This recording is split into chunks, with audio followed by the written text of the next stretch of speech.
Hey guys, welcome back to my YouTube channel. So guys, आज हम बात करेंगे Redmi Note 11T 5G के बारे में। सो गाइस, आज का हमारा टॉपिक है फुल स्क्रीन डिस्प्ले सेटिंग से रिलेटेड। सो गाइस, देखिए आप अपने डिवाइस में किस प्रकार से फुल स्क्रीन डिस्प्ले सेटिंग्स को यूज़ कर पाएंगे। सो गाइस, इस वीडियो में हम सब जानेंगे। सो गाइस, यहाँ पर आपको अपनी सेटिंग्स ओपन कर लेना है। इन गाइस सेटिंग्स ओपन करने के बाद गाइस यहाँ पर आपको नीचे की ओर स्क्रॉल कर देना है। इन गाइस यहाँ पर आपको एक ऑप्शन शो करेगा एडिशनल सेटिंग्स वाला। तो गाइस आपको सिंपली इस ऑप्शन पर क्लिक कर देना है। सो गाइस, जैसे इस ऑप्शन पे क्लिक करते हैं यहाँ पर आपके सामने कुछ इस प्रकार का इंटरफेस शो करता है। गाइस यहाँ पर आपको ऑप्शन शो करेगा फुल स्क्रीन डिस्प्ले, या फिर गाइस यहाँ पर आपको शो नहीं कर रहा है, आपको नीचे स्क्रॉल कर देना है। एंड गाइस यहाँ पर आपको एक ऑप्शन शो करता है फुल स्क्रीन डिस्प्ले वाला। तो गाइस सिंपली आपको इस ऑप्शन पे चले जाना है। सो गाइस, जैसे इस ऑप्शन पे जाते हैं यहाँ पर आपको दो ऑप्शन शो करते हैं, एक होता है गाइस बटन्स वाला और एक होता है गेस्चर्स वाला।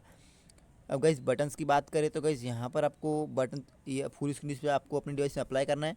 तो आपको गेस्चर्स पे क्लिक करना होगा। गेस्चर्स पे क्लिक करेंगे तो गाइस यहाँ पर आपको आपकी डिवाइस में फुल स्क्रीन डिस्प्ले इनेबल हो जाएगा। एंड गाइस आपकी डिवाइस में जो बैक बटन्स होती है वो इनेबल हो जाएगी, गायब हो जाएगी गाइस, सामने से डिसेबल हो जाएगी। एंड गाइस आप यहाँ अपने डिवाइस में फुल स्क्रीन डिस्प्ले सेटिंग्स को यूज़ कर पाएंगे। सो गाइस इस प्रकार से आप अपने डिवाइस में फुल स्क्रीन डिस्प्ले को इनेबल कर पाते हैं, एंड गाइस यूज़ कर पाते हैं। सो गाइस ये था आज का हमारा टॉपिक। उम्मीद है आपको वीडियो पसंद आई होगी। Thanks for watching. जय माता दी।